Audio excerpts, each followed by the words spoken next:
Hello everyone and welcome back to this channel, and today I'm going to walk you through the comparison of Writeless and Textio. Want to see which AI writing tool wins. Are you struggling to write faster and smarter? Well, these two AI tools promise to help, but which one is right for you? Let's break it down. Let's compare.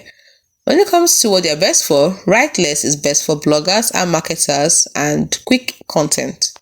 But Textio is best for HR, recruiters, and professional emails.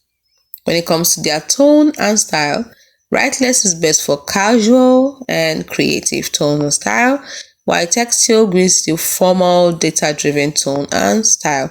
When it comes to AI assistance, Writeless actually auto-generates content for you, while Textio enhances existing writing.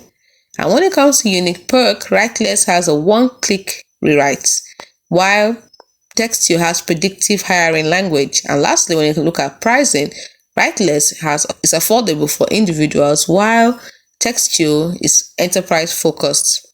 So you're gonna pay. So if you need quick drafts, just go for Writeless. If you are polishing your job posts, go for Textio. So which one wins? Drop a comment if you are Team Writeless or Team Textio. Do not forget to like and subscribe for more AI showdowns. Hope you found this video helpful.